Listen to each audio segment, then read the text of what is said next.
প্রিয় মুসলিম এবং অমুসলিম ভাই ও বোনেরা, আসসালামু আলাইকুম ওয়া রাহমাতুল্লাহি ওয়া বারাকাতুহু। আমাদের স্রষ্টা মহান আল্লাহ তাআলার দয়া, শান্তি ও রহমত আপনাদের সবার উপর বর্ষিত হোক। আমাদের অনুষ্ঠানে স্বাগতম। Ramzan a date with doctor Zakir.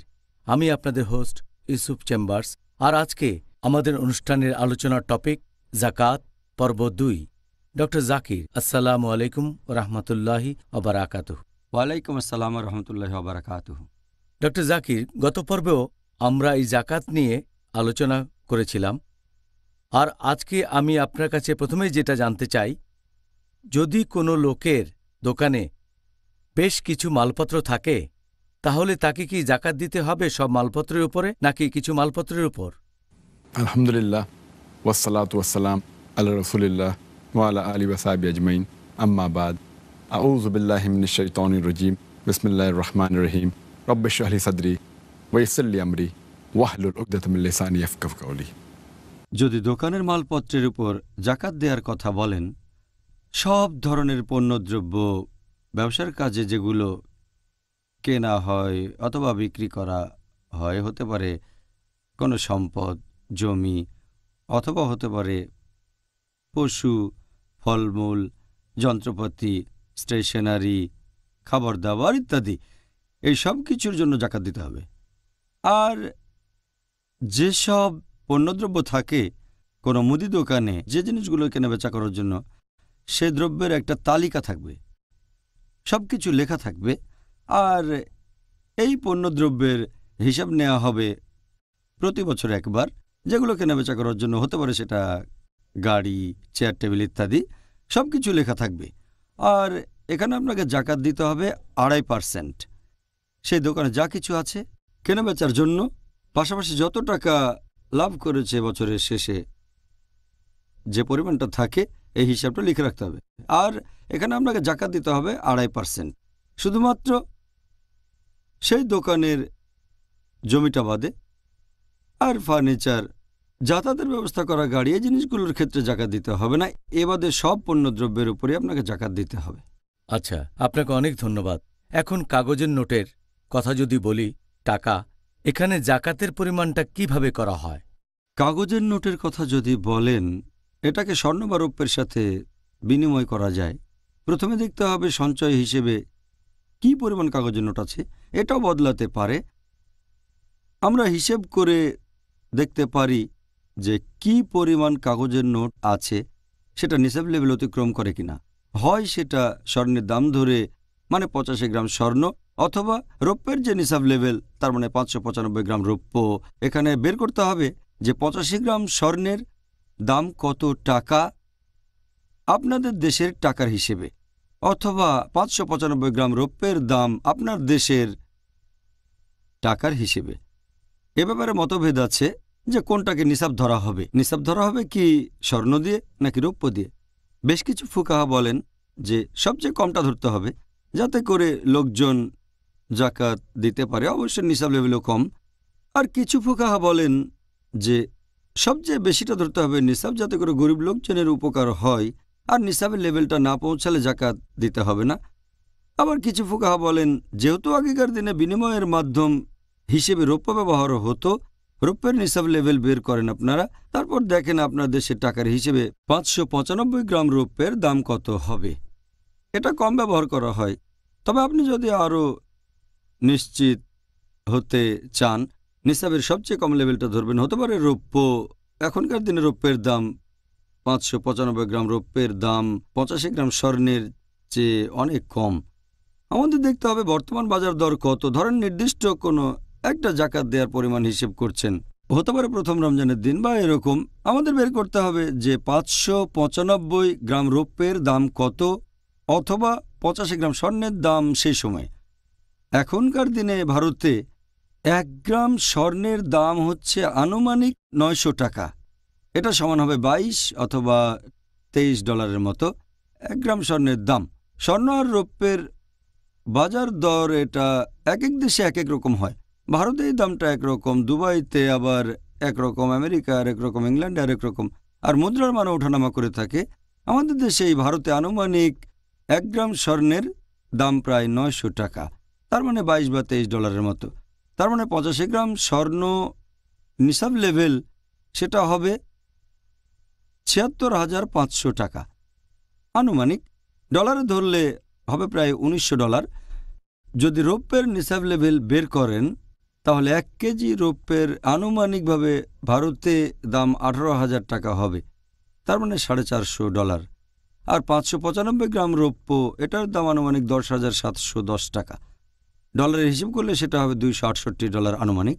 এক এক জায়গায় এক এক রকম, দুবাইতে একরকম, ইংল্যান্ড আর আমেরিকাতেও আলাদা। আপনি যে দেশে থাকেন সেখানকার কোনো অর্থনৈতিক ম্যাগাজিন পড়েন, সেখানে বাজার দর পাবেন, সেটা দিয়ে হিসেব করে নেবেন। যদি নিসাব লেভেলটা ক্রস করে তাহলে আপনাকে জাকাত দিতে হবে। নিসাব লেভেলের উপর থাকলে 2.5% জাকাত দেবেন আপনি সঞ্চিত সম্পদ বা উদ্বৃত্ত সম্পদ থেকে। সে বছরের জন্য সেই পরিমাণ জাকাত দিতে হবে। জাজাকাল্লাহ খায়ের। আমার মনে হয় ইন্টারনেটে অনেক জাকাত ক্যালকুলেটর আছে যেগুলো আমরা বিনামূল্যে ব্যবহার করতে পারি, তাই না? ঠিক বলেছেন। আমি এখন আপনাকে যে ব্যাপার নিয়ে প্রশ্ন করব সেটা হলো, যদি কাউকে টাকা ধার দেই সেই টাকার উপর কি আমাকে জাকাত দিতে হবে? যদি আপনি টাকা ধার দেন, যেটা ধার দেন, আপনি স্বর্ণ ধার দিতে পারেন অথবা রৌপ্য অথবা টাকা অথবা পয়সা, তাহলে তখন সেই টাকার মালিককে জাকাত দিতে হবে। যদিও এখানে খেয়াল রাখবেন যে টাকা ধার দিচ্ছেন সেটার উপরে যেন কোনো ইন্টারেস্ট বা সুদ না নেওয়া হয়। যদি কাউকে ধার দেন তাহলে আপনাকে এখানে জাকাত দিতে হবে, যে টাকাটা ব্যবহার করছে তাকে দিতে হবে না। আর আপনি এটা হিসেব করবেন, যেমন ধরেন ধার দিলেন হয়তো আপনি ব্যবসার কাজে, বললেন যে প্রফিট ভাগাভাগি, তখন টাকাটা আপনার, এখানে আপনাকে জাকাত দিতে হবে। সাধারণত 2 ধরনের লোন দেওয়া হয়, একটা সিকিউরড লোন আর একটা হচ্ছে আনসিকিউরড লোন। যদি আপনার বন্ধু অথবা আত্মীয়কে ধার দেন কোনো রকম ইন্টারেস্ট বা সুদ ছাড়া, দিলেন আল্লাহ সুবহানাহু ওয়া তাআলার খাতিরে, যদি লোনটা সিকিউরড হয়, ধনী কাউকে দিয়েছেন, সে ফেরত দেবে, আপনাকে জাকাত দিতে হবে প্রতি বছর। যদি ধার দেওয়ার পরে 2-3 বছর পার হয়ে যায়, আপনাকে সেই ধারের উপরে প্রতি বছর জাকাত দিতে হবে। ধরেন ধার দিয়েছেন 1 লক্ষ টাকা বা 1 লক্ষ ডলার, তখন আপনাকে জাকাত দিতে হবে 2,500 টাকা বা 2,500 ডলার প্রত্যেক বছর। ধার দেওয়া টাকার উপর জাকাত দিতে হবে। যদি জাকাত দিতে না পারেন, যদি ধার দেয়া টাকা বা দেওয়ার টাকা না থাকে, জাকাত দিতে না পারেন, তাহলে যখন টাকাটা ফেরত পাবেন, হয়তো পেলেন 3 বছর পর, তখন দিয়ে দেবেন 3 বছরের জাকাত। 3 গুণ 2.5, তাহলে জাকাত দেবেন 7.5%, 7,500 টাকা বা 7,500 ডলার। আরেক টাইপের লোন হচ্ছে আনসিকিউরড লোন। আপনি যে লোককে টাকা ধার দিয়েছেন, হয়তো সে গরিব আর আপনার মনে সন্দেহ আছে সে হয়তো টাকা ফেরত দিতে পারবে না।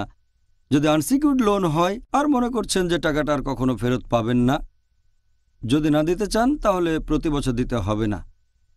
যদি আপনি না পান তাহলে জাকাত দিতে হবে না, কিন্তু যদি ফেরত পান 5 বছর পরে হলেও, আপনাকে তখন পুরো 5 বছরের জাকাত দিতে হবে।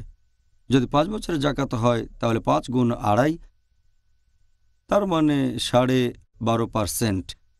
তাহলে জাকাত দেবেন 12,500 টাকা বা 12,500 ডলার সেই টাকার উপরে। আচ্ছা, পরিষ্কার বুঝতে পেরেছি। এই সুন্দর উত্তরের জন্য ধন্যবাদ ডক্টর জাকির। এমন কোনো জিনিস আছে যে ক্ষেত্রে মুসলিমরা জাকাত দেয়া থেকে অব্যাহতি পাবে? হ্যাঁ, কিছু ক্ষেত্রে জাকাত থেকে অব্যাহতি দেওয়া হয়েছে। 1 নম্বর, ব্যক্তিগত জিনিসপত্র যেগুলো হচ্ছে মৌলিক চাহিদার, যেমন ধরেন যে খাবার খাই, যে পোশাক পরি, বাড়িতে ফার্নিচার, ফ্রিজ বা মাইক্রো ওভেন, এগুলোতে কোনো জাকাত দিতে হবে না। যে বাড়িতে থাকেন সেটার জাকাত দিতে হবে না। যদি আত্মরক্ষার জন্য কোনো অস্ত্র কাছে রাখেন, হোক সেটা যে দামেরই ব্যবহার করছেন আপনি, ব্যক্তিগত কারণে মানে দরকার আছে, এটার প্রয়োজন আছে, এক্ষেত্রেও জাকাত দিতে হবে না। যদি কোনো গাড়িতে করে ঘুরে বেড়ান, হতে পারে কার বা মোটরসাইকেল, অথবা ধরেন একটা ঘোড়া যার পিঠে চড়বেন, এগুলোর উপর জাকাত দিতে হবে না। ব্যক্তিগত জিনিসের জাকাত থেকেও অব্যাহতি দেওয়া হয়েছে। যাবতীয় শাকসবজিরও জাকাত দেয়া লাগবে না। যদি আপনার থাকে গবাদি পশু, যেটা ব্যবহার করেন কৃষিকাজে অথবা ব্যক্তিগত কাজে, এটারও কোনো জাকাত দিতে হবে না। আর নবী বলেছেন যে শাকসবজির কোনো জাকাত দিতে হবে না, গাছপালার কোনো জাকাত দিতে হবে না। যদি খাদ্যশস্য হয় 5 ওয়াসাকের কম, তাহলেও জাকাত দিতে আপনাকে হবে না। অথবা ব্যক্তিগত পশু থাকলে জাকাত দিতে হবে না। এই জিনিসগুলোর উপরে আপনাকে জাকাত দিতে হবে না। যদি নিসাব লেভেলের উপরে থাকে, যেটা উদ্বৃত্ত, যদি নিসাব লেভেল ক্রস করে উপরে থাকে, তাহলে আপনাকে জাকাত দিতে হবে। আপনার কাছে এর পরের প্রশ্নটা হলো জাকাতের পরিমাণ হিসাব করার পদ্ধতি নিয়ে। আপনি কি আমাদের দর্শকদের একটু ব্যাখ্যা করে বলবেন এটা কিভাবে হিসাব করা হয়? 2 পদ্ধতিতে জাকাতের হিসেব করা যায়। জাকাত আপনি দেবেন যদি সম্পদটা 1 বছর আপনার কাছে থাকে। প্রত্যেক দিন হিসাব রাখতে পারেন নিসাব লেভেলের উপরে কি পরিমাণ সম্পদ আছে, অথবা হিসেব করলেন প্রতি সপ্তাহে অথবা মাসে একবার। তাহলে যখন নিসাব লেভেল অতিক্রম করবে তারিখটা লিখে রাখেন যে জানুয়ারির 1 তারিখে নিসাবের পরিমাণ কি ছিল, 2রা জানুয়ারিতে হিসাব করেন। এখন 1লা জানুয়ারিতে আপনার যে টাকা ছিল 2007 সালে, তাহলে 2008-এর 1লা জানুয়ারিতে এটার জন্য জাকাত দিতে হবে। তারপর যে টাকাটা থাকবে 2রা জানুয়ারি হিসেব করেন, আর 3রা জানুয়ারি অথবা প্রতি সপ্তাহে, প্রতি মাসে। তবে এই হিসেবগুলো রাখা আসলেই খুব কঠিন। যদি হিসেব করেন দিনের অর্ধেক সময় ধরে তাহলে কঠিন হয়ে যাবে, এতে অসুবিধা হয়ে যায়। অন্য পদ্ধতিটা বেশ সহজ এবং সেফ, যেখানে ইনশাল্লাহ ভুলগুলো রোধ করা যায়। সেটা হলো বছরের যে কোনো একটা দিন বেছে নেন, আর ঠিক 1 বছর পরে আরেকবার হিসেব করেন। বেশিরভাগ মানুষ রমজানকে বেছে নেয়, কারণ এটা হচ্ছে দান করার মাস, বেশি করে রহমত পাবেন, পুরস্কার পাবেন। তবে রমজানই বেছে নিতে হবে এমন না, বছরের যে কোনো দিন আপনি বেছে নিতে পারেন, কিন্তু হিসেবটা করবেন হিজরি ক্যালেন্ডার অনুযায়ী, সৌর বছর হিসেব করবেন না। তাহলে 1লা জানুয়ারি 2007, এরপরে 1লা জানুয়ারি 2008, এটা ঠিক না। তবে 1লা শাবান বা হজের প্রথম দিন। তবে যেহেতু রমজান মাসে সব বেশি পাবেন, তাই 1লা রমজান থেকে শুরু, অথবা রমজানের যে কোনো দিন হতে পারে। এখন আপনি 1লা রমজানে আপনার সম্পদের হিসেব করবেন, আর পরের বছর যদি এটা হয় 1লা রমজান 1420 হিজরি, তাহলে 1লা রমজান 1421 হিজরিতে দেখবেন কি পরিমাণ সম্পদ আছে। আপনি যদি হিসেব করেন মাত্র একটা দিনে, আর আবার ঠিক 1 হিজরি পরে দেখলেন 1 হিজরি সাল পরে, এটাই সবচেয়ে নিরাপদ। এখানে এরকম সম্ভাবনা থাকবে না যে আপনি কম জাকাত দিচ্ছেন। সম্ভাবনা থাকতে পারে যে আপনি বেশি জাকাত দিচ্ছেন কিন্তু কম না। কেন? যদি হিসেব করেন প্রত্যেক দিন, তাহলে লেভেলটা ওঠানামা করতে থাকবে। কিন্তু যদি বছরে নির্দিষ্ট একটা দিন হিসেব করেন, যেদিনই হিসেব করেন, আর সেদিন যদি বছরের মধ্যে সবচেয়ে কম সঞ্চয়টা থাকে সারা বছরের সঞ্চয়ের মধ্যে, তারপরও আপনি মিনিমাম জাকাতটা দেবেন। ধরেন রমজানের 1 তারিখে আপনার কাছে 1 লাখ টাকা আছে সঞ্চয় হিসেবে, অথবা $1 লাখ সেভিং, আর সেটা হয়তো বছরের সবচেয়ে কম সঞ্চয়। তারপরও যেহেতু এটা সর্বনিম্ন, আপনি জাকাত দেবেন 1 বছরে গচ্ছিত সঞ্চয়ের উপর, তখন জাকাত দিতে হবে $2,500 অথবা $2,500, এরকমই। এটাই সেফ। তবে এমনও হতে পারে এটা বছরের মধ্যে সবচেয়ে বড় সঞ্চয়। এরকম ক্ষেত্রে আপনি হয়তো বেশি জাকাত দেবেন, তবে কম দেবেন না। কিছু লোক মনে করে ও সবচেয়ে বড় সঞ্চয়, তার মানে আমি বেশি টাকা জাকাত দিচ্ছি। সম্ভাবনা আছে হয়তো বেশি দেবেন, তবে কম দেওয়ার সম্ভাবনা নেই, কারণ এটাই হয়তো সবচেয়ে বেশি, আর আপনি হয়তো ভাবছেন একেবারে নিচের পয়েন্টে যাবেন। সেটা সবসময় বদলাতে থাকে। এটা হতে পারে শাবান মাস, অথবা হতে পারে রজব, অথবা হতে পারে হজের মাস। তখন যদি সবচেয়ে নিচের পয়েন্টে পৌঁছাতে চান, পরের বছরে সেটা আবার বদলাবে। যদি সেই পয়েন্টটা ধরার চেষ্টা করেন, সম্ভাবনা থাকবে যে কম জাকাত দিচ্ছেন। ভালো হয় যদি একটা পয়েন্ট বেছে নেন হিজরি বছরের মধ্যে যে কোনো একটা দিন, আর প্রতি বছর সেই দিনে হিসেব করেন, তাহলে নিশ্চিত থাকবেন আপনি যে কখনো কম জাকাত দেবেন না, হয়তো বেশি দিতে পারেন। কারণ সম্পদের পরিমাণ যদি ওঠানামা করতে থাকে, ফ্ল্যাকচুয়েট করে, জাকাত দেবেন যেটা 1 বছর আপনার কাছে থাকবে তার উপরে। তবে সবচেয়ে কম পয়েন্টটা একবার হয়তো শাবান মাসে, একবার হয়তো রমজানে, পরের বার হয়তো হজের সময়, যে কোনো মাসে সেফ হলো 1টা তারিখ বেছে নিয়ে প্রতি বছর সে তারিখেই হিসেবটা করা। ইনশাল্লাহ কখনো কম দেবেন না, হয়তো বেশি দিতে পারেন, কখনো বা 10%, 20%, 30% বেশি, তবে কম হবে না ইনশাল্লাহ। এটা সবচেয়ে সেফ পদ্ধতি, সবচেয়ে ভালো পদ্ধতি।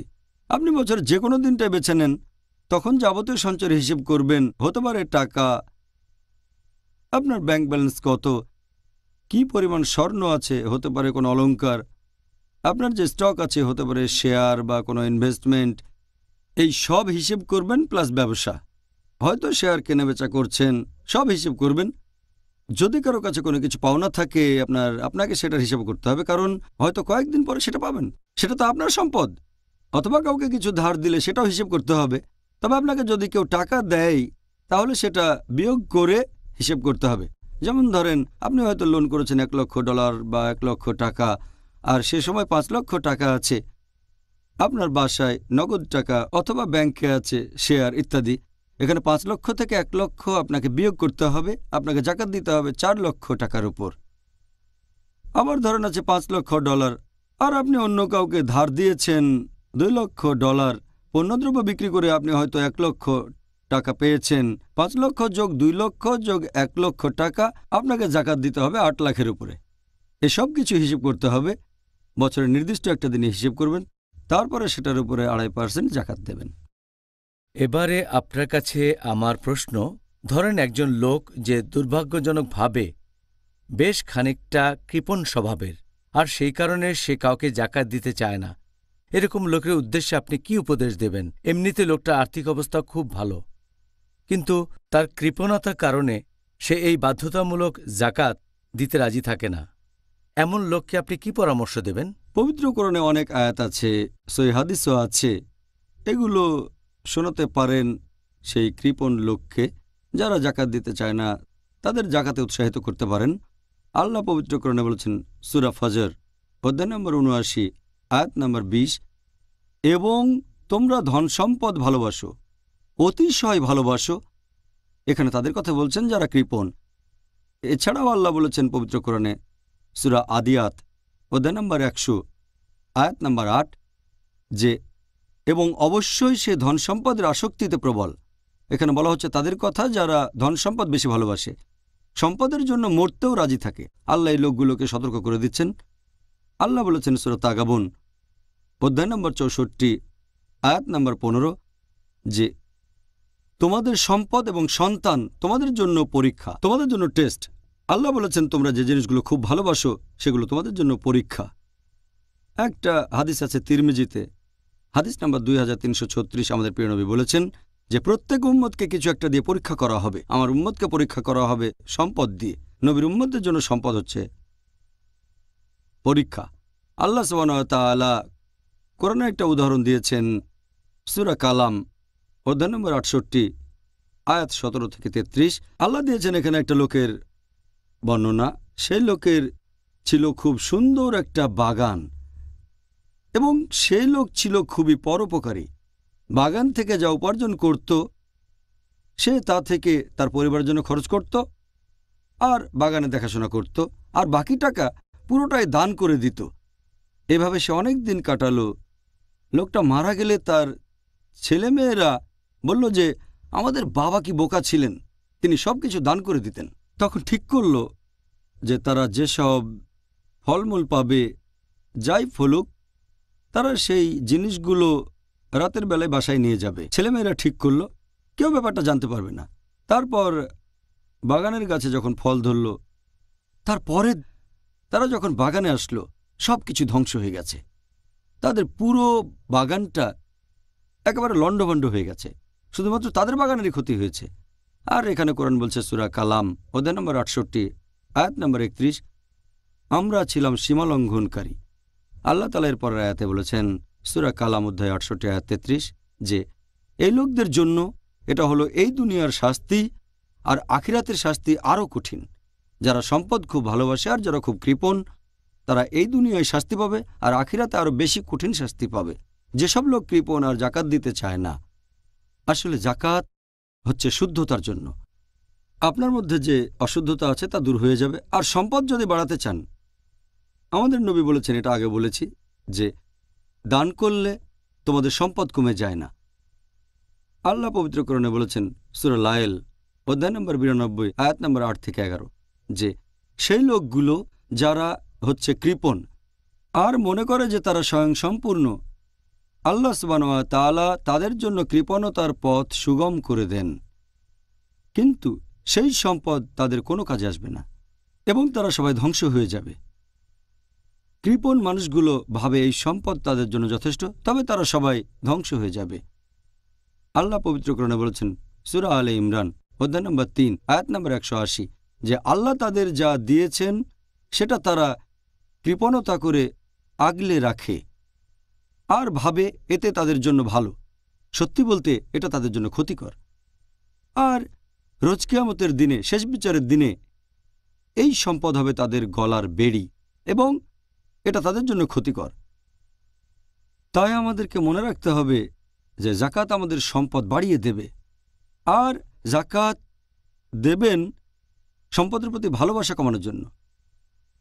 আল্লাহ কোরআনে বলেছেন সূরা আলে ইমরান অধ্যায় 3 আয়াত 92, তোমরা বিশ্বাসী হবে না যতক্ষণ না ভালোবাসার বস্তু ব্যয় করো। যাকাত দিলে আপনার সম্পদের প্রতি ভালোবাসা কমে যাবে আর মুসলিম উম্মার মধ্যে ভ্রাতৃত্ব বেড়ে যাবে। আপনার সম্পদও বিশুদ্ধ হবে এবং বেড়ে যাবে। তাহলে ডক্টর জাকির, আমরা এতক্ষণ পর্যন্ত জানলাম যে এই জাকাতের সংজ্ঞাটা কি আর কিভাবে হিসাব করা হয়। এখন আমি আপনার কাছে জানতে চাইব সেই সব ক্যাটাগরির লোকের কথা যারা এই জাকাত গ্রহণ করার উপযুক্ত, মানে কাদেরকে এই জাকাত দেয়া যাবে। এখন আপনি কি আমাদের সেই সব ক্যাটাগরির লোকদের কথা বলবেন যারা এই জাকাত গ্রহণ করতে পারে? যেসব মানুষ জাকাত নিতে পারবে তাদের বর্ণনা আছে পবিত্র কোরআনে সূরা তাওবা অধ্যায় নম্বর 9 আয়াত নম্বর 60। 1 নম্বর হচ্ছে ফুকারা, মানে যারা গরিব। 2 নম্বর হচ্ছে মাসাকিন, তার মানে অভাবগ্রস্ত। 3 নম্বর হচ্ছে আমিলুন, তার মানে যারা জাকাতের টাকা সংগ্রহ করে থাকে। 4 হচ্ছে মুআল্লাফাতুল কুলুব, যাদের অন্তর ইসলামের দিকে ঝুঁকে আছে। 5 নম্বর হচ্ছে রিকাব, তার মানে জাকাত দেয়া যায় কোনো বন্দী অথবা দাসকে মুক্ত করার জন্য। 6 নম্বর হচ্ছে গারেমুন, যারা ঋণগ্রস্ত। 7 নম্বর হচ্ছে ফি সাবিলিল্লাহ, আপনি জাকাত দিতে পারেন আল্লাহ সুবহানাহু ওয়া তাআলার পথে। আর 8 নম্বর হচ্ছে ইবনে সাবিল, তার মানে ভ্রমণকারী। তাহলে পবিত্র কোরআনে এই 8 ক্যাটাগরির কথা বলা হয়েছে যারা জাকাত নিতে পারে। ডক্টর জাকির, আপনি কি এখন এ ব্যাপারে বলবেন কেউ যদি জাকাত না দিতে চায়, দিতে অবহেলা করে, সে তাহলে কীরকম শাস্তি পেতে পারে? যারা জাকাত দিতে চায় না তাদের জন্য যে শাস্তি, অথবা যারা জাকাত দিতে অবহেলা করে, আমাদের প্রিয় নবী মুহাম্মদ সাল্লাল্লাহু আলাইহি ওয়াসাল্লাম বলেছেন, এই হাদিসটা আছে তাবরানীতে, যে লোক জাকাত দিতে চায় না তার সম্পদ ধ্বংস হয়ে যাবে। নবী আরও বলেছেন, এটা একটা সহি হাদিস, সহি আল তারগিব খণ্ড নম্বর 1 হাদিস নম্বর 758, যে যারা জাকাত দেওয়ার ব্যাপারে অবহেলা করে তাদের উপরে বিপর্যয় নেমে আসবে, যেমন দুর্ভিক্ষ, ভূমিকম্প। আমাদের প্রিয় নবী আরও বলেছেন, আছে ইবনে মাজা আল হাকিম, যে যারা জাকাত দিতে অবহেলা করে, জাকাত দেয়া থেকে নিজেদেরকে বিরত রাখে, আল্লাহ সুবহানাহু ওয়া তাআলা তাদের জন্য বৃষ্টি পাঠান না। তাদের যদি গৃহপালিত পশু আর গাছপালা না থাকতো তাহলে তাদের জন্য কখনো বৃষ্টি আসতো না। আল্লাহ পবিত্র কোরআনে বলেছেন সূরা তাওবা অধ্যায় নম্বর 9 আয়াত নম্বর 34 ও 35, যারা স্বর্ণ ও রৌপ্য পুঞ্জীভূত করে এবং তা থেকে আল্লাহ সুবহানাহু ওয়া তাআলার পথে ব্যয় করে না, তার মানে জাকাত দেয় না, তাদেরকে এই ভয়ঙ্কর শাস্তির সংবাদ দাও। তারা যে সম্পদ পুঞ্জীভূত করেছে সেগুলো দোজখের আগুনে উত্তপ্ত করা হবে, আর সেগুলো দিয়ে ছাপ দেওয়া হবে তাদের কপালে, শরীরের সামনে এবং পেছনে। সেদিন তাদের বলা হবে, তোমাদের সম্পদের স্বাদ গ্রহণ করো।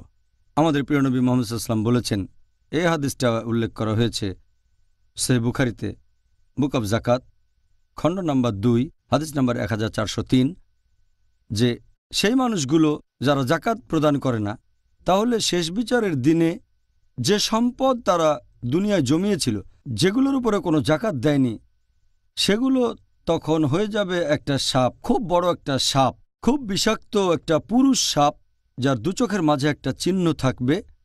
সাপটা তার গলা পেঁচিয়ে ধরবে আর সে ছোবল দেবে লোকটার গালে, তারপর বলবে, আমি তোমার সম্পদ, আমি তোমার জমানো সম্পদ। আর আমাদের নবী বলেছেন, কোরআনের সে আয়াতটা যেটা আল্লাহ নাজিল করেছিলেন কোরআনের সূরা আলে ইমরান অধ্যায় 3 আয়াত নম্বর 108, যে আল্লাহ তাদের যে সম্পদ দিয়েছেন তারা তা কৃপণতা করে আগলে রাখে এবং আল্লাহ সুবহানাহু ওয়া তাআলার পথে ব্যয় করে না। এই সম্পদ তাদের গলায় বেড়ি হবে এটা তাদের কোনো কাজে আসবে না।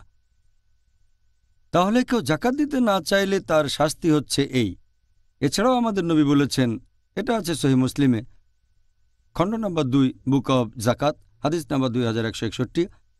আমাদের প্রিয় নবী বলেছেন যে সেই মানুষগুলো যারা জাকাত দেয় না গবাদি পশুর উপরে, এই গবাদি পশুর শিং ভাঙা থাকবে অথবা পেঁচানো থাকবে অথবা এরকম কিছু, আর এই শিং দিয়ে তারা তাদের মালিককে গুঁতো দেবে। কিছু গবাদি পশু তাদের মালিককে পা দিয়ে মারাবে। তারা এই কাজ করবে সারা দিন ধরে, আর একদিন সমান 50,000 বছর, তার মানে পুনরুত্থানের দিন। তখন ঠিক করা হবে এই লোকগুলো বেহেশতে যাবে নাকি দোজখে যাবে। এছাড়া আরও একটা হাদিস আছে সহিহ বুখারীতে, খণ্ড নম্বর 2, বুক অব জাকাত, হাদিস নাম্বার 1399 ও 1400। একবার কিছু আরব বিদ্রোহ করল যে তারা জাকাত দেবে না।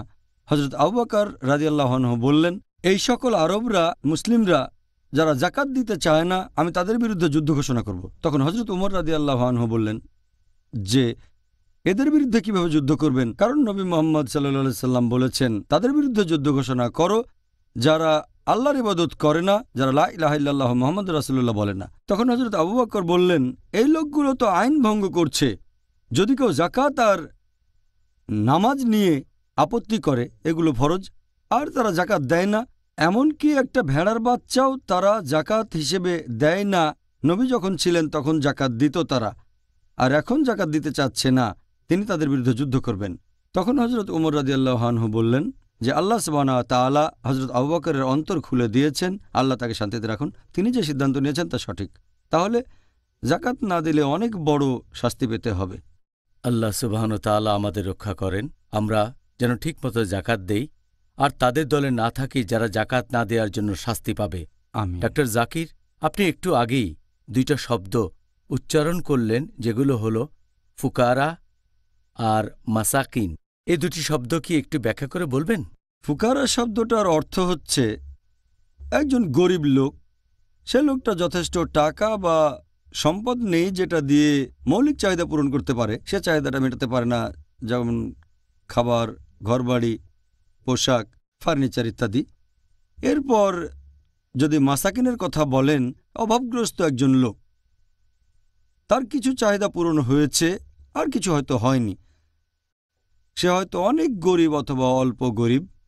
মাসাকিনের বিভিন্ন ক্যাটাগরি আছে, যেমন ধরেন দিন আনে দিন খায় একজন লোক, সে লোক হয়তো মৌলিক চাহিদাগুলো পূরণ করতে পারে, কিন্তু হঠাৎ করে তার হার্ট অ্যাটাক হয়ে গেল, তার কাছে হয়তো চিকিৎসা করার মতো টাকা নেই, সে তখন হয়ে যাবে মাসাকিন, অভাবগ্রস্ত। তাহলে আপনি জাকাত দিয়ে তাকে চিকিৎসায় সাহায্য করতে পারেন, এটা একটা মৌলিক চাহিদা।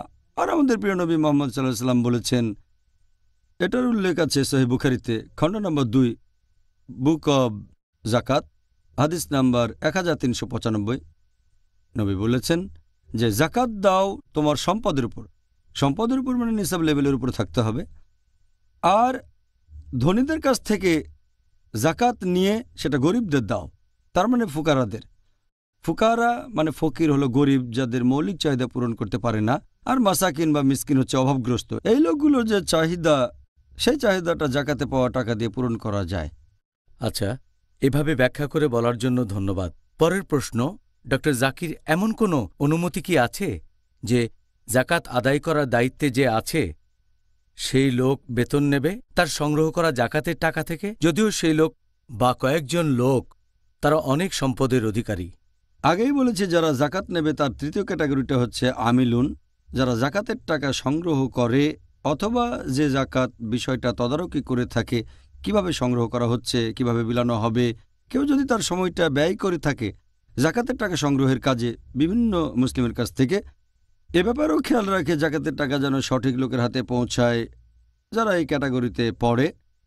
সে ধনী হলেও আপনি যদি চান জাকাতের টাকা দিয়ে তার বেতন দিতে পারেন, কারণ সে সময়টা এখানে ব্যয় করছে আর এই শ্রমের জন্য তার সম্মানই পাওয়া উচিত। এছাড়া আরও একটা হাদিস আছে সুনান আবু দাউদ, খণ্ড নম্বর 2, বুক অব জাকাত, হাদিস নাম্বার 1643, যে আলী ইবনে সাঈদী রাদিয়াল্লাহু আনহু তাকে নিয়োগ দিয়েছিলেন হযরত উমর ইবনে খাত্তাব রাদিয়াল্লাহু আনহু জাকাতের টাকা তোলার জন্য। জাকাতের টাকা সংগ্রহ করে তিনি সেটা উমর রাদিয়াল্লাহু আনহুকে দিলেন। হযরত উমর রাদিয়াল্লাহু আনহু তাকে কিছু টাকা দিলেন। তিনি বললেন, আমি এটা করেছি আল্লাহ সুবহানাহু ওয়া তাআলার খাতিরে, আমাকে পুরস্কার দেবেন আল্লাহ সুবহানাহু ওয়া তাআলা, আমার এই টাকা লাগবে না। উমর বললেন, টাকাটা নিয়ে তুমি রেখে দাও, কারণ একবার আল্লাহর নবী আমাকে জাকাত সংগ্রহ করতে পাঠিয়েছিলেন। তারপর উনি যখন আমাকে কিছু টাকা দিলেন তখন আমিও বলেছিলাম যে আমার টাকা লাগবে না, তবুও তিনি দিলেন। তারপর নবী বললেন, তোমাকে যদি কিছু দেওয়া হয় কিন্তু তুমি চাওনি সেটা, তখন ফিরিয়ে দিও না, তোমার ব্যক্তিগত কাজে তুমি লাগাও, সাদকা হিসেবে ধরে নাও। তাই আপনি যদি ধনী হন, কেউ আপনাকে জাকাত দিতে পারে, তাহলে আমরা বুঝতে পারছি ধনী লোককেও জাকাত দেয়া যেতে পারে। সে জাকাতের টাকা সংগ্রহ করেছে, আরও অনেক কাজ করেছে, এজন্য তাকে জাকাত দেয়া যায়। জাযাকাল্লাহ খায়ের। আপনি কি এবারে সেই ক্যাটাগরির লোকদের ব্যাপারে কিছু বলবেন যাদের হৃদয় আকৃষ্ট হয়েছে ইসলামের প্রতি, দ্বীনের প্রতি? এই লোকদের সম্পর্কে আপনার কাছ থেকে কিছু জানতে চাই। চতুর্থ ক্যাটাগরির কথা কোরআনে বলা হয়েছে সূরা তাওবা অধ্যায় নম্বর 9 আয়াত নম্বর 60। মুআল্লাফাতুল কুলুব, যাদের হৃদয় ইসলাম ধর্মের প্রতি আকৃষ্ট। এই ক্যাটাগরির মধ্যে বেশ কিছু টাইপ থাকতে পারে, যেমন ধরেন ধর্মপ্রচারের জন্য যারা নতুন করে ইসলাম ধর্ম গ্রহণ করেছে, আমি এদেরকে বলি রিভার্ট, এটাই সঠিক শব্দ, আবার ইসলামে ফিরে এসেছে। তাদের ঈমান বাড়ানোর জন্য টাকা ব্যবহার করা যায়। এটা ব্যবহার করা যায় ধর্মপ্রচারের কাজে, যাতে করে অমুসলিমরা ইসলাম সম্পর্কে জানতে পারে, ইসলামের কাছাকাছি আসতে পারে। আর একটা হাদিস, এটা উল্লেখ আছে সহিহ মুসলিমে, খণ্ড নম্বর 2, বুক অব জাকাত, হাদিস নম্বর 2318। হযরত আলী রাদিয়াল্লাহু আনহু নবীর কাছে কিছু স্বর্ণের পিণ্ড পাঠালেন, সেগুলোর মধ্যে কিছু ধুলোবালিও ছিল। নবী সেগুলো 4টা আলাদা গোত্রের 4 জন লোককে দিলেন। তখন কুরাইশ গোত্রের লোকজন মনটা একটু খারাপ করল যে নবী তাদের গোত্রে কোনো লোককে স্বর্ণের পিণ্ড দেননি, তার বদলে দিয়েছেন নজ গোত্রকে। নবী বললেন, এটা তো তাদেরকে দিয়েছি মীমাংসা করার জন্য, আমি চেয়েছি ইসলামের সাথে তাদের সম্পর্ক যেন আরও মজবুত হয়। তাহলে নবী এটা বিশেষ কিছু লোককে দিয়েছিলেন যাতে তারা ইসলামের কাছে আসে। তাহলে এভাবে জাকাতের টাকা ব্যবহার করা যায় যাতে মানুষজন ইসলামের কাছাকাছি আসতে পারে। হতে পারে তারা রিভার্ট, নতুন মুসলিম, অথবা যারা ইসলাম থেকে দূরে সরে যাচ্ছে তাদের ঈমান মজবুত করতে এই টাকা ব্যবহার করা যেতে পারে। যেমন হয়তো একজন রিভার্ট যে নতুন ইসলাম ধর্ম গ্রহণ করেছে, হয়তো সামাজিক সমস্যা বা অর্থনৈতিক সমস্যা ছিল, জাকাতের টাকা দিয়ে একটা বাড়ি কিনে দিতে পারেন যদি তার বাড়ি না থাকে, অথবা জাকাতের টাকা সে ব্যবসা করতে পারে, আর্থিক নিরাপত্তা সে পেতে পারে, আর নতুন ধর্মবিশ্বাসে এসে তার ভালোই লাগবে। এই সুন্দর উত্তরের জন্য ধন্যবাদ। ডক্টর জাকির, আপনি কি এবারে দাসমুক্তি বা বন্দি মুক্তির ক্ষেত্রে জাকাত দেওয়ার ব্যাপারে কিছু বলবেন? এটা হচ্ছে পঞ্চম ক্যাটাগরি পবিত্র কোরআনের সূরা তাওবা অধ্যায় নম্বর 9 আয়াত 60, যেটা বলছে রিকাবের কথা, তার মানে দাসমুক্তির জন্য। একটা হাদিস এটার উল্লেখ আছে মাসনাদ আহমেদে, খণ্ড 4, হাদিস নম্বর 18647। একবার একজন লোক নবী মুহাম্মদ সাল্লাল্লাহু আলাইহি ওয়াসাল্লামের কাছে এসে তাকে জিজ্ঞেস করল যে আমি কোন কাজগুলো করব যাতে করে আমি জান্নাত মানে বেহেশতের কাছে যেতে পারি আর দোজখ থেকে দূরে। নবী তাকে বললেন, কাউকে মুক্ত করো আর দাসকে মুক্তি দাও। সেই লোক দ্বিধাদ্বন্দ্বে পড়ল, এই দুটোর মধ্যে পার্থক্যটা কি? সে ভাবতে লাগলো দুটো একই জিনিস কি না। সে তখন বলল যে এই দুটোকে একই জিনিস? নবী বললেন, না, প্রথমটা যে কাউকে মুক্ত করা, এটা করবে তুমি একা, কাউকে মুক্ত করে দিতে পারো, কিন্তু দ্বিতীয়টা কোনো দাসকে মুক্ত করে দেয়া, এখানে কাজটা করবে বেশ কয়েকজন মানুষ মিলে, তাহলে একজন দাস মুক্ত হবে। যদি এই কাজগুলো করো তাহলে বেহেশতের কাছাকাছি থাকবে। তাহলে জাকাতের টাকা দিয়ে কোনো দাসকে মুক্ত করে দিতে পারেন। ধরেন কোনো একজন মুসলিম দাস, সে যদি তার মালিককে কিছু টাকা দিয়ে মুক্ত হয়ে যেতে পারে, তাহলে সেই পরিমাণ টাকা দিয়ে সেই মুসলিমকে মুক্ত করা যায়, অথবা টাকা তার মালিককে দিয়ে সেই দাসকে মুক্ত করবে। বর্তমানের প্রেক্ষাপটে যদি দেখেন, ধরেন কোনো একজন মুসলিম কোথাও যুদ্ধবন্দী হিসেবে আটক আছে, তাকে যারা আটক রেখেছে তাদেরকে টাকা দিয়ে যদি সেই মুসলিমকে মুক্ত করা যায়, তাহলে জাকাতের টাকা ব্যবহার করে সেই মুসলিমকে মুক্ত করে আনবেন। 3 নম্বর, টাকাটা ব্যবহার করা যায়, যেমন ধরেন কেউ হয়তো ভুল করে দুর্ঘটনাবশত কাউকে মেরে ফেলল, তখন যে মারা গেছে তার আত্মীয় স্বজনরা যদি ক্ষতিপূরণ দাবি করে, তখন জাকাতের টাকা ব্যবহার করা যেতে পারে। যেখানে দুর্ঘটনাবশত কোনো মুসলিম কাউকে মেরে ফেলেছে, যাতে সে মুসলিমকে মুক্ত করা যায়। তাহলে এই হচ্ছে এই ক্যাটাগরির কয়েকটা টাইপ, যেটাকে বলা হয় রিকাব বা দাসমুক্ত করা। ধন্যবাদ। এখন মনে করেন একজন লোক যার কিছু দেনা আছে আর সে দেনা শোধ করতে চায়, সে কি দেনা শোধ করার জন্য জাকাত দাবি করতে পারে? যে লোকের কোনো রকম দেনা আছে তার সম্পর্কে পবিত্রকরণ বলছে ৬ নম্বর ক্যাটাগরি গারেমুন, যারা দেনাদার, তারা জাকাতের টাকা পেতে পারে। জাকাতের টাকার জন্য তারা আবেদন করতে পারে, কারণ সাধারণত অন্য মানুষ জানে না কোন লোকটা দেনায় আছে, সে জাকাতের টাকা চাইতে পারে। এরকম একটা হাদিস আছে সহিহ মুসলিমে, খণ্ড নম্বর ৩, হাদিস নম্বর 3777। একবার এক লোক নবীর কাছে এসে বলল যে তার অনেক ক্ষতি হয়ে গেছে, বাগানের ক্ষতি হয়ে গেছে, তার ব্যবসায় অনেক লস হয়ে গেছে, দেনায় ডুবে গেছে। সে নবীর কাছে গিয়ে তার জন্য সাহায্য প্রার্থনা করল। তখন নবী বললেন, জাকাতের টাকা থেকে একে কিছু সাহায্য করো, তবে যে টাকা পেল সেটা তার দেনা পরিশোধের জন্য যথেষ্ট নয়। তখন যে লোকটা পাওনাদার ছিল, নবী তাকে বললেন, যেটা পেয়েছো সেটাই রাখো আর বাকিটা মাফ করে দাও, সেই দেনাটা। আরেকটা হাদিস, এটার উল্লেখ আছে সহিহ মুসলিমে, খণ্ড নম্বর ২, বুক অব জাকাত, হাদিস নাম্বার 2271। একজন লোক দেনায় পড়েছে, সে নবীর সামনে এসে তার কাছে সাহায্য ভিক্ষা চাইল। নবী বললেন, সদকা পাওয়া পর্যন্ত অপেক্ষা করো, তোমাকে সদকার টাকা দেওয়া হবে ইনশাআল্লাহ। নবী আরও বললেন যে ভিক্ষা করার কোনো অনুমতি নেই যদি না সেই লোক ৩ ক্যাটাগরিতে পড়ে। ১ নম্বর, যে লোক দেনায় আছে সে ভিক্ষা চাইতে পারে যতক্ষণ না তার দেনা পরিশোধ হয়ে যায়। ২ নম্বর, যদি একজন লোক কোনো রকম বিপর্যয়ের মধ্যে পড়ে, জীবনের মৌলিক চাহিদা পূরণ করতে পারছে না, সে ভিক্ষা করতে পারে যতক্ষণ না পূরণ করতে পারে। ৩ নম্বর হচ্ছে যে লোক দারিদ্র্যের কশাঘাতে জর্জরিত, যদি সে খুব গরিব হয় আর ফুকা ক্যাটাগরিতে পড়ে, তাহলে ভিক্ষা সে চাইতে পারে যতক্ষণ না তার মৌলিক চাহিদা পূরণ হয়। তাহলে যে লোক দেনায় আছে, ইসলামিক শরিয়া অনুযায়ী সে জাকাতের টাকার আবেদন করতে পারে আর জাকাতের টাকা গ্রহণ করতে পারে। ডক্টর জাকির, এই জাকাতের টাকা কি ইসলাম ধর্ম প্রচারের কাজে ব্যবহার করা যায়? আর এটা কি সেই ক্যাটাগরিতে পড়বে যেটাকে বলা হয় জিহাদ ফি সাবিলিল্লাহ? পবিত্র কোরআনে ৭ নম্বর যে ক্যাটাগরিটা, সূরা তাওবা অধ্যায় ৯ আয়াত নম্বর ৬০, এটা ফি সাবিলিল্লাহ। জিহাদ ফি সাবিলিল্লাহ হচ্ছে ফি সাবিলিল্লাহর একটা ক্যাটাগরি। ফি সাবিলিল্লাহ মানে আল্লাহ সুবহানাহু ওয়া তাআলার পথে, জিহাদ ফি সাবিলিল্লাহ মানে আল্লাহ সুবহানাহু ওয়া তাআলার পথে সংগ্রাম করা। অনেক ক্ষেত্রে এর অর্থ হচ্ছে লড়াই করা আল্লাহ সুবহানাহু ওয়া তাআলার খাতিরে। তাহলে জাকাতের টাকা দিয়ে তাকে বেতন দেয়া যায় যে আল্লাহ সুবহানাহু ওয়া তাআলার খাতিরে লড়াই করছে। এই টাকা দিয়ে অস্ত্র কেনা যায় যদি মুসলিমদের রক্ষা করতে যুদ্ধ করে থাকে। সামগ্রিকভাবে জিহাদ ফি সাবিলিল্লাহ মানে আল্লাহ তাআলার পথে সংগ্রাম করা, যে কোনো কিছু। তবে কোরআনে যে ক্যাটাগরি আছে সেটা ফি সাবিলিল্লাহ মানে আল্লাহ সুবহানাহু ওয়া তাআলার পথে। আর অবশ্যই এই ক্যাটাগরি অনুযায়ী ইসলাম প্রচারে জাকাতের টাকা ব্যবহার করা যায়।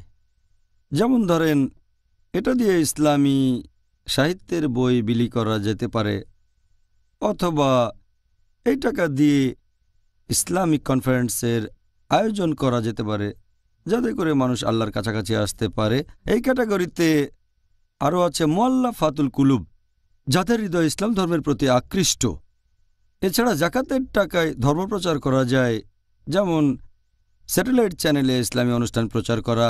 আর এ ব্যাপারে ফুকাহাগণ ফতোয়া দিয়েছেন যে জাকাতের টাকা আপনি একটা ইসলামিক চ্যানেলে দিতে পারেন, অলাভজনক চ্যানেলে, সেটা ইসলামিক স্যাটেলাইট চ্যানেল, যাতে করে আল্লাহ সুবহানাহু ওয়া তাআলার বাণী পুরো পৃথিবীতে ছড়িয়ে পড়ে। তাহলে এখনকার দিনে ইসলাম প্রচারের অন্যতম সেরা মাধ্যম স্যাটেলাইট চ্যানেল। জাকাতের টাকা দিয়ে একটা স্যাটেলাইট চ্যানেলকেও সাহায্য করা যায়। আমাদের প্রিয় নবী মুহাম্মদ সাল্লাল্লাহু আলাইহি ওয়াসাল্লাম বলেছেন, এই হাদিসটার উল্লেখ আছে সুনান আবু দাউদ, খণ্ড নম্বর ২, বুক অব জাকাত, হাদিস নম্বর ১৬৩১, যে ধনী লোকেরা জাকাত গ্রহণ করতে পারে ৫টা ক্ষেত্রে। ১ নম্বর হচ্ছে জিহাদ ফি সাবিলিল্লাহ। ২ নম্বর, সে যদি জাকাতের তহবিলটা তদারকি করে। ৩ নম্বর, সে যদি দেনার মধ্যে থাকে। ৪ নম্বর, সে জাকাতের টাকা দিয়ে কোনো কিছু কিনবে, গরিব লোকের কাছ থেকে জাকাত পাবে সেই গরিব লোক। এবং ৫ নম্বর, যদি তার কোনো গরিব প্রতিবেশী জাকাতের টাকা পায় আর সেই টাকা দিয়ে খাবার কিনে ধনী লোককে খাবারটা দিয়ে দেয়। যদিও এটা জাকাতের টাকা, তারপরে সেটা নেওয়া যায়। এই 5টার কথা বলা আছে। তবে সাধারণভাবে আলহামদুলিল্লাহ জাকাতের টাকা ইসলাম প্রচারের কাজে ব্যবহার করা যায় আলহামদুলিল্লাহ। আচ্ছা ডক্টর জাকির, এখন মনে করেন একজন ধনী লোক যে বাইরে কোথাও ভ্রমণ করতে গিয়ে সমস্যার ভেতর পড়ে গেল। ভ্রমণ করতে গেলে এরকম হতে পারে, এই ধরনের লোক কি জাকাত গ্রহণ করতে পারবে? জাকাতের টাকা যাদের দেয়া যায় তাদের মধ্যে শেষ ক্যাটাগরি হচ্ছে ইবনে সাবিল, তার মানে ভ্রমণকারী অথবা মুসাফির। যদি একজন মানুষ ভ্রমণ করতে থাকে আর যদি বিদেশের মাটিতে কোনো কারণে আটকা পড়ে, হতে পারে সে ধনী, ধরেন ভারতে একজন আমেরিকান আসলো, তারপর সেই লোকের সুটকেস আর সব টাকা চুরি হয়ে গেল, তখন সে আটকা পড়ে গেল। জাকাতের টাকা দিয়ে তার বাড়ি ফেরার জন্য টিকিট কেনার ব্যবস্থা করা যেতে পারে, যে ইবনুস সাবিল মানে ভ্রমণকারী। অবশ্যই সেই লোক টাকা ধার করে পরে সেটা ফেরত দিতে পারে, তবে জাকাতের টাকাও নিতে পারে। ইসলাম ধর্মের এই নিয়মটা খুবই ভালো নিয়ম, কারণ সেই লোক হচ্ছে এখানে বিদেশি, দেশটাও অচেনা, তাকে কেউ চেনে না, টাকা ধার দিতে কেউ ভরসা পাবে না, লোকটা সেখানে বিদেশি, কেউ ভরসা করবে না। তাই যদি জাকাত দেন, এটা হবে আপনার জন্য একটা দায়িত্ব পালন করা। তাহলে জাকাত ধনী লোককেও দেয়া যায়, সেও নিতে পারে, তবে টাকা ব্যবহার করবে শুধু ফিরে যাওয়ার জন্য। এমন না যে সে টাকা ব্যবহার করে সে দামি হোটেলে থাকবে, তারপর ভালো ভালো খাবার কিনে খাবে ইত্যাদি। টাকা দিয়ে সেই লোক দেশে ফিরে যাবে, এভাবে তাকে সাহায্য করছেন যাতে করে সেই ধনী লোক তার দেশে ফিরে যেতে পারে। ডক্টর জাকির, আপনি কি এবারে সেই ক্যাটাগরির লোকদের কথা বলবেন যারা জাকাত গ্রহণ করতে পারবে না? আপনি কি দর্শকদের জন্য এই বিষয়টা একটু ব্যাখ্যা করে বলবেন? এই জাকাতের টাকা গ্রহণ করতে পারবে না যারা সেই 8 ক্যাটাগরির মধ্যে পড়ে না, যাদের ব্যাপারে বলা হয়েছে পবিত্র কোরআনে সূরা তওবা অধ্যায় 9 আয়াত নম্বর 60। এই মানুষগুলো জাকাত গ্রহণ করতে পারে না, এটাই সাধারণ নিয়ম। তবে হয়তো কিছু মানুষ এই 8 ক্যাটাগরিতে পড়বে সূরা তওবা অধ্যায় 9 আয়াত নম্বর 60, তারপরও জাকাত নিতে পারবে না। 1 নম্বর, মুহাম্মদ সাল্লাল্লাহু আলাইহি সাল্লামের বংশধর। আমাদের প্রিয় নবী মুহাম্মদ সাল্লাল্লাহু আলাইহি সাল্লাম বলেছেন, এটা আছে সহিহ বুখারীতে খণ্ড নম্বর 3 হাদিস নাম্বার 2055। একবার নবী দেখলেন যে একটা খেজুর পড়ে আছে। তিনি বললেন সেটা খেতে ইচ্ছে করছিল, কিন্তু ভয় পেলাম যে হয়তো এটা বদান্যতা, কারণ নবী বা তাঁর পরিবার কোনো রকম বদান্যতা গ্রহণ করতে পারবেন না। কারণ একটা হাদিস আছে সহিহ বুখারীতে খণ্ড নম্বর 2 বুক অব জাকাত হাদিস নাম্বার 1491। একবার হাসান ইবনে আলী রাদিয়াল্লাহু আনহু একটা খেজুর খেয়েছিলেন, যেটা ছিল কোনো একটা জাকাতের অংশ। নবী তখন বললেন, ওটা মুখ থেকে বের করে ফেলে দাও, কারণ নবীর পরিবারের কেউ কখনো জাকাতের কোনো কিছু খেতে পারবে না। এখানে কারণটা হচ্ছে যে লোকজন যেন অভিযোগ করতে না পারে যে নবী তো জাকাত নিয়েছেন, জাকাত দেয়া মুসলিমদের জন্য আবশ্যক, নবী সেখান থেকে নিচ্ছেন, তাহলে এটা আল্লাহ সুবহানাহু ওয়া তাআলার রহমত, এটা আল্লাহ সুবহানাহু ওয়া তাআলার জ্ঞান। তিনি নিশ্চিত করেছেন যাতে মানুষজন অভিযোগ করতে না পারে। আমার মতে এটা একটা কারণ। আর দ্বিতীয় ক্যাটাগরি, এই 8 ক্যাটাগরিতে যারা পড়বে তারপরও জাকাত নেবে না, সে যদি হয় অমুসলিম, যদি অবিশ্বাসী হয়। আর নবী মুহাম্মদ সাল্লাল্লাহু আলাইহি ওয়াসাল্লাম বলেছেন, এই হাদিসটার উল্লেখ আছে সহিহ বুখারীতে খণ্ড নম্বর 2 বুক অব জাকাত হাদিস নাম্বার 1395। নবী বলেছেন যে জাকাত দেয়া বাধ্যতামূলক তোমাদের সম্পদের উপর, সম্পত্তির উপর, আর ধনীদের থেকে সম্পদ নিয়ে সেটা গরিবদের দাও। এটা বলেছেন মুসলিমদের, তার মানে হচ্ছে অমুসলিমদের এখান থেকে বাদ দেওয়া হয়েছে, এমনকি ধনী লোকও বাদ পড়েছে। ধনী লোকেরা সাধারণ অবস্থায় তারা জাকাত গ্রহণ করতে পারবে না। আর এছাড়াও আমাদের নবী আরও বলেছেন, এই হাদিসটার উল্লেখ আছে তিরমিজিতে হাদিস নাম্বার 661। আমাদের নবী মুহাম্মদ সাল্লাল্লাহু আলাইহি ওয়াসাল্লাম বলেছেন যে যে মানুষটা হচ্ছে ধনী এবং সুস্থ স্বাভাবিক, তাকে জাকাত দিতে হবে না। তার মানে একজন ধনী লোক যে কাজ করার সামর্থ্য রাখে, তাকে জাকাত দেওয়ার কোনো প্রয়োজন নেই। যদি না সে কাজ করে যে বেতন পায় সেটা তার চাহিদা পূরণের জন্য যথেষ্ট হয়, তখন তাকে জাকাতের টাকা দিতে পারেন। কিন্তু একজন সুস্থ স্বাভাবিক যদি কোনো রকম কাজ না করে জাকাতের টাকার জন্য আবেদন করে, নবী এটার অনুমতি দেননি। আর শেষ ক্যাটাগরি, এমন লোককে জাকাত দেবেন না যে কারো উপর নির্ভরশীল। হয়তো সে এই 8 ক্যাটাগরিতে পড়বে, হয়তো সে গরিব অথবা মাসাকিন অথবা হয়তো দেনায় পড়েছে, তবে যে অন্যের উপর নির্ভরশীল, যেমন ধরেন একজন লোক তার স্ত্রীকে জাকাত দিতে পারবে না, স্ত্রী তার উপর নির্ভরশীল। জাকাত দিতে পারবে না তার ছেলে বা মেয়েকে, কারণ ছেলে মেয়ে তাদের বাবা মার উপর নির্ভরশীল। একইভাবে ছেলে তার বাবাকে জাকাত দিতে পারবে না, কারণ ছেলে তাদের উপর নির্ভরশীল। এই হচ্ছে 5 ক্যাটাগরি যাদেরকে জাকাত দেওয়া যাবে না, যদিও তারা 8 ক্যাটাগরি হতে পারে যারা জাকাত নেবে। এটা আছে সূরা তাওবা অধ্যায় 9 আয়াত নম্বর 60। ডক্টর জাকির, কেউ যদি তার পরিবারের এমন কোনো সদস্যকে জাকাত দিতে চায় যে তার উপর নির্ভরশীল নয়, এমন কাউকে জাকাত দেওয়ার অনুমতি কি আছে? পরিবারের এমন সদস্যকে জাকাত দেওয়া যাবে যে নির্ভরশীল নয়, এটার অনুমতি আছে। এরকম একটা হাদিস আছে সহিহ বুখারীতে, খণ্ড নম্বর 2, বুক অব জাকাত, হাদিস নাম্বার 1462। একবার নবী মুহাম্মদ সাল্লাল্লাহু আলাইহি সাল্লাম খুতবা দিচ্ছিলেন ঈদের নামাজের পরে, ঈদ উল ফিতর বা ঈদুল আজহার পরে। খুতবার সময় তিনি লোকজনকে বললেন যে দান করো, সদকা দাও, জাকাত দাও। তারপর তিনি মহিলাদের উদ্দেশ্যে বললেন দান করো, জাকাত দাও। তিনি বাসায় আসলেন। সে সময় একজন মহিলা যার নাম জয়নাব রাদিয়াল্লাহু আনহা, তিনি নবীর বাসায় এসে তাকে জিজ্ঞেস করলেন, আমি কি আসতে পারি? তুমি কে? তিনি বললেন, আমি জয়নাব। কোন জয়নাব? আমার স্বামীর নাম হচ্ছে ইবনে মাসুদ রাদিয়াল্লাহু আনহু। নবী বললেন, হ্যাঁ, ভেতরে আসতে পারো। তখন জয়নাব বললেন, আপনি জাকাত দিতে বলেছেন, আমিও জাকাত দেওয়ার ব্যাপারে আগ্রহী, এজন্য সোনার অলংকার দেব। তবে আমার স্বামী ইবনে মাসুদ রাদিয়াল্লাহু আনহু তিনি বলেছেন, এখানে সবচেয়ে বড় দাবি হচ্ছে তোমার স্বামী এবং সন্তানের। নবী তখন বললেন, সে ঠিক বলেছে, তোমার জাকাতে সবচেয়ে বেশি অধিকার তোমার স্বামী এবং সন্তানের, তাদেরকে জাকাত দেয় সবচেয়ে ভালো। এতে প্রমাণ হয় জাকাত দিতে পারবেন পরিবারের ওই সদস্যদের যারা নির্ভরশীল নয়। এছাড়াও আরেকটা হাদিস উল্লেখ আছে তিরমিজিতে, হাদিস নাম্বার 2583, যে গরিব লোককে জাকাত দেয়া এটা শুধুই বদান্যতা, তবে ঘনিষ্ঠ কাউকে জাকাত দেয়া মানে সুসম্পর্ক তৈরি করা।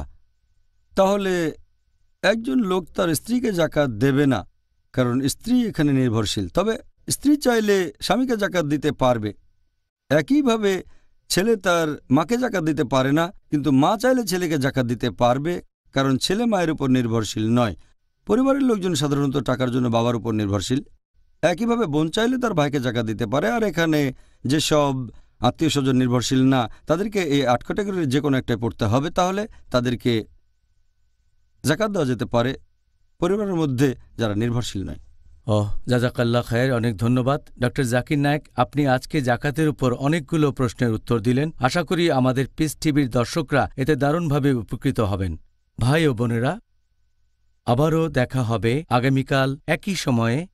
আর সেদিন আমাদের অনুষ্ঠানের আলোচনার টপিক হবে জাকাত, জাকাত পর্ব 3। আগামীকাল আবারও দেখা হবে। আসসালামু আলাইকুম ওয়া রাহমাতুল্লাহি ওয়া বারাকাতুহু।